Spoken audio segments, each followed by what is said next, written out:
Hello Rafsan, কই তুই? কাজ করতেছি। কখন শেষ হবে? কেন?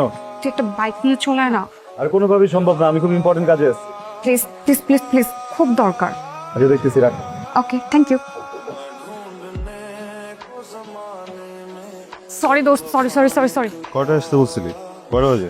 নিজে আসতে বলে যদি নিজে লেট করো তাহলে তো আসলে সরি বলে লাভ নেই, তাই না? আসলে অপু ভাই শোটা না শেষ করে আসতে দিচ্ছিল না, তাই একটু লেট হয়ে গেল। আচ্ছা চল কোথায়? একটা পার্টিতে। কিসের পার্টি? আনিকার বয়ফ্রেন্ড ফাহিম ওদের 1 মান্থ অ্যানিভার্সারি হিসেবে একটা পার্টি থ্রো করেছে। আর আমি না গেলে তো আনিকা খুব রাগ করবে। আমি তো কখনো পার্টিতে একা যাইনি, তাই তোকে নিয়ে যাচ্ছি। Good idea. আমি কাকে? আমার একটা বান্ধবী। তো আমাকে তো দাওয়াত দেয়নি তোর বান্ধবী, আমি কেন যাবো? তো কি হয়েছে, তুই আমার ফ্রেন্ড না?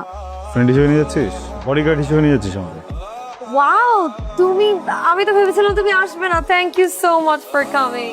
ওয়েলকাম। আমার বন্ধু রাফসা। হাই। হাই সামিয়া। এই bro, hello. Fahim. Rafsan. Baby, চলো সবার সাথে পরিচয় করিয়ে দিই। ইয়া,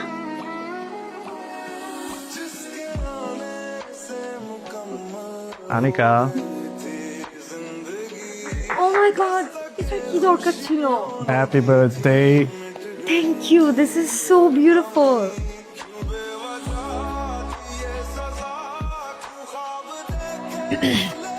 ফাহিম, বাইরে সবাই ওয়েট করছে, আমরা বাইরে যাই।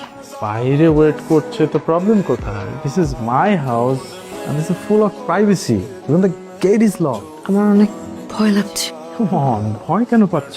Relax. Fahim please, I'm sorry, I'm sorry Fahim. Relax, relax. Please just give me 2 minutes, please. Please. Sure. Thank you.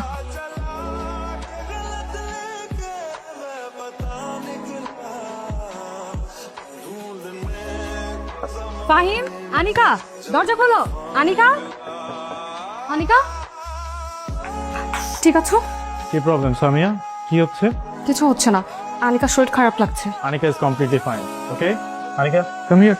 Come here. Come.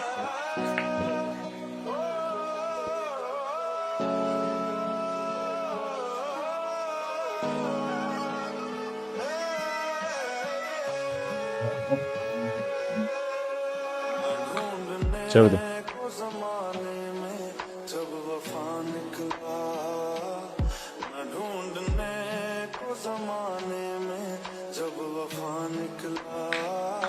দোস্ত সরি। সরি বলে কি আছে? একটা মানুষ বিপদে পড়ছে, তুই হেল্প করলি, আমি হেল্প করলাম। ওকে, সমস্যা নেই, চল।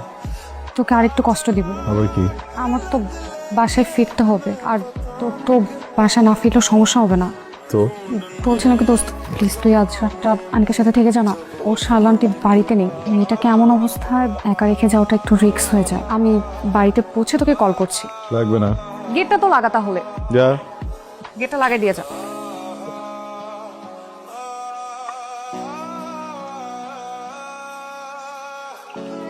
Good morning.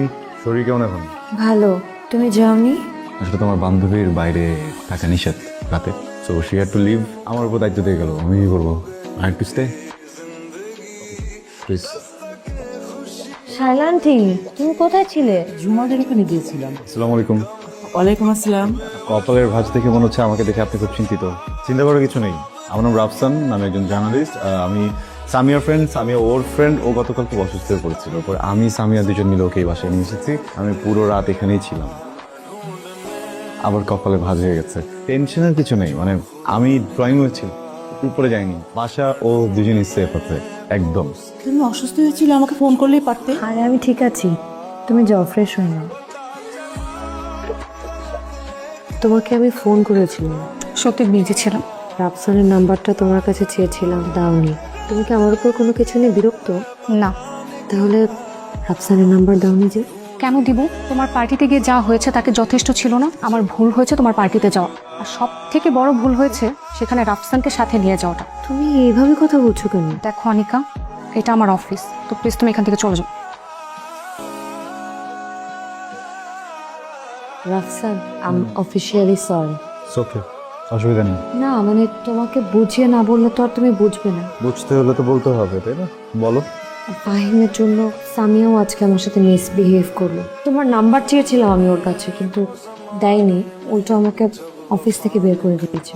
আমি কোনো কমপ্লেইন করতে এখানে আসিনি, জাস্ট ছোট্ট একটা রিকোয়েস্ট করবো, তুমিও আমাকে ভুল বুঝে আমার সাথে যোগাযোগ বন্ধ করে দিও না প্লিজ। বোকা মেয়ে, আমি যদি তোমাকে ভুল বুঝতাম সেদিন তো তোমার সাথে থাকতাম না। দেখো, সামিয়া আসলে একটু ভয় পেয়েছে, এই জন্য রাগ। ঠিক হয়ে যাবে, কথা বলবো আমি, টেনশন করো না। প্রমিস? আমি তাহলে আজকে আসি। তোমার নাম্বারটা? Thank you. খামাখা রাগ করতেছিস? খামা খারাপ করতেছি না, তোকে ডেকে নিয়ে একটা বিপদে ফেললাম। আমি চাই না তুই আর কোনো বিপদে পড়। দেখ, মেয়েটা মানুষ খারাপ না, টাইমিংটা ব্যাড। এমন সময় তোর বা আমার উচিত তোর পাশে দাঁড়ানো। মানুষ হিসেবে তো মানুষকে উপেক্ষা করা ঠিক না, তাই না? আমি গেলাম, কেন? আমার শো আছে। কি ব্যাপার সামিয়া? আমি আনিকার আন্টি শায়লা। ও শরীরটা ভালো না, কিছুই খাচ্ছে না, তোমার সঙ্গে দেখা করবে, বের হবে। বাবা, আর তুমি একটু আসতে পারবা? আচ্ছা, দেখতেছি। আচ্ছা, রাখি। জ্বর কেমন? হাত দিয়ে দেখো। শরীর তো পুড়ে যাচ্ছে, খাওনি কেন? ইচ্ছে করছিল না। তারপর বাইরে যাবে, চা খাবো তোমার সাথে। আজকে না, সুস্থ হও তারপর। তাহলে ছাদে গিয়ে কফি খাবো। আমি সুস্থ হয়ে যাওয়ার পর একদিন আমরা বাইরে ঘুরতে যাব, ওকে? যাবো। কফি কেমন? সুন্দর। ছাদ কেমন? সুন্দর। গাছগুলো? সুন্দর। উপরে তাকাও, আকাশটা কেমন? সুন্দর। নিচে তাকাও, আমি কেমন? অসুস্থ, সব কিছু দেখতে নাই, সব কথা বুঝতে নাই। কি হয়েছে? ঝামেলাটা একটু বাড়তেছে, বুঝছো? কোন ঝামেলা? আনিকা, ও একেবারেই আমার দিকে ঝুঁকে পড়ছে। এমন হলো তো বিপদ। মানুষ সারা জীবন একটা সত্যিকারের ভালোবাসা খুঁজে পায় না, সেখানে আনিকা মেয়েটা তোকে এত ভালোবাসে কিন্তু তুই পাত্তাই দিতেছিস না। সমস্যা কোথায়? আমার বাবা মা কোথায় বলো তো? বিদেশে? না, মিথ্যা বলছি। এক্সপ্লেইন কর। এই আমার বাবা আর মা আমার দেখা বেস্ট, দুজনই দুজনকে ভয়ঙ্কর রকম ভালোবাসতে হচ্ছে। আমি কখনো আমার বাবাকে দেখি নাই কোনো পরনারীর প্রতি আকৃষ্ট হইতে। সবসময় আমার মাকে নিয়ে ভাবতো। আমার আম্মাও আমার আব্বারে অনেক বেশি ভালোবাসে। সে তো মনে করো সিনেমাও দেখতো না, সারাক্ষণ আব্বার দিকে তাকায় থাকতো যতক্ষণ আব্বা বাসায় থাকতো। কিন্তু এই অধিক ভালোবাসা, বুঝছো, একটা সময় আমার বাবার ফ্রিডম কেড়ে নিতে থাকলো। আব্বা স্পেস পাইতো না, ফ্রেন্ডের সাথে বা অফিসে কোথাও গিয়ে নিজের মতো করে থাকতে পারতো না। আম্মা তার এই সুযোগটা দিত না। আব্বা বুঝাইতো আমাকে, আম্মা যেন বোঝে, যেন একটু একটু করে ঠিক হয়। এর জন্য একদিন আমার বাবা মজার চলে আম্মাকে বলে ফেলছে, তুমি যদি ঠিক না হও আমি তোমাকে ডিভোর্স দিব। বলে সে বাজারে চলে গেছে। বাজার থেকে ফিরে এসে দেখে যে আমার ফ্যামিলির সাথে ঝুলতেছে। হোয়াট? আব্বা শখ নিতে পারে নাই, তার মনে হয়েছে আম্মার ওই অবস্থার জন্য সে দায়ী। দৃশ্য দেখেছে, সাথে সাথে স্ট্রোক করছে আমার চোখের সামনে। আমার আব্বা, আমার আম্মা, দুইটা মানুষের লাশ পড়া। ভাই, আমি কারো দোষ দিতে পারতেছি না। দুইটা মানুষের মৃত্যুর কারণ ভালোবাসা। আমি ওই দিনের পর থেকে একটা জিনিস বুঝছি ভাই, পরিমাণের ঊর্ধ্বে আসলে ভালোবাসাটাও ভালো। আমরা সবাই কিন্তু জানি আমরা একদিন না একদিন মারা যাব, তাই করে কি আমরা জীবন যাপন করা বন্ধ করে দিই? তাই না? আর জীবনে বাঁচতে হলে ভালোবাসার অনেক প্রয়োজন। মনটাকে চেঞ্জ কর। সবার জীবনের পরিণতি যে তোর বাবা মার মতো হবে তা না। পৃথিবীটা অনেক সুন্দর। এই পৃথিবীটা এত সুন্দর কারণে পৃথিবীতে এখনো ভালোবাসা আছে। বি পজিটিভ, চঙ্কমকে যাক। হ্যালো, আমি তোমাকে কল করেছি কিন্তু তুমি রেসপন্স করোনি। অ্যাসাইনমেন্ট বুঝেছিলাম তো, অ্যাসাইনমেন্ট বুঝানোর সময় তো কোনটা সাইলেন্ট করে রাখতে হয়, তো খেয়াল করে কিনা। বলো না কি বলবো। আমি আজকে অনেক সুন্দর করে শাড়ি পরে এসেছি তোমার সাথে ঘুরবো ওই জন্য। তোমার কি একটু টাইম হবে? কবে? Thank you.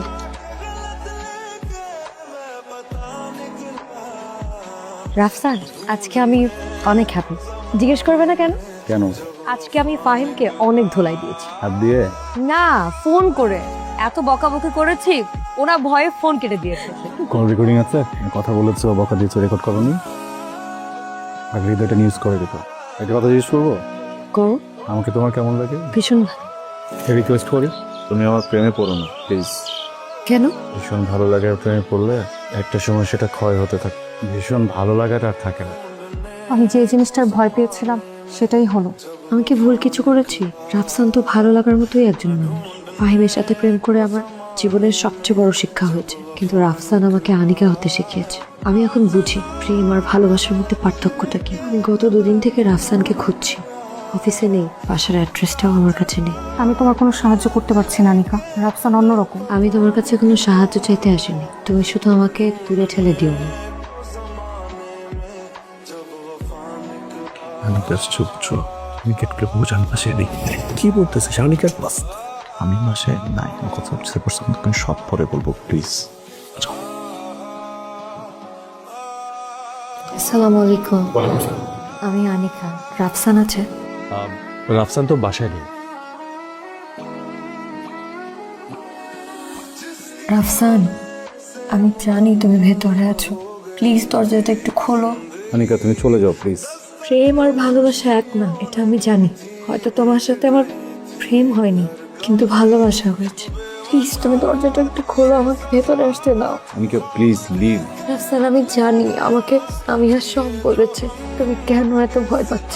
সবার জীবনের কাহিনী একরকম হয় না রাফসান, আমাদের কাহিনী হবে ভিন্ন, যেটা শুধু তুমি আর আমি মিলে লিখবো, যেখানে তোমাকে কোনো কষ্ট পেতে হবে না। প্লিজ আমার দরজাটা একটু খোলো। আনিকা তুমি লিমিট ক্রস করে ফেলতেছো। আমি প্লিজ যাও না এখান থেকে। দেখো তুমি চাইলে দরজা ভেঙে ফেলতে পারবা, আমি নিজে থেকে কোনোদিনই দরজা খুলবো না আনিকা, এই দরজা কোনোদিন খুলবে না। আমি দরজা ভাঙতে আসিনি রাফসান, তোমার আর আমার মধ্যে যে দেয়ালটা আছে সেই দেয়ালটা ভাঙতে এসছি, তোমার ভয় ভাঙতে এসছি। আমি তো জানি ভালোবাসার মানুষের জন্য অপেক্ষা করা কতটা কষ্টের। আমি চাই না এই কষ্টটা তুমি পাও। তোমার যদি কখনো মনে হয় যে তুমি আমার কাছে আসতে চাও, যাতে দরজা খুলেই তুমি আমাকে পাও,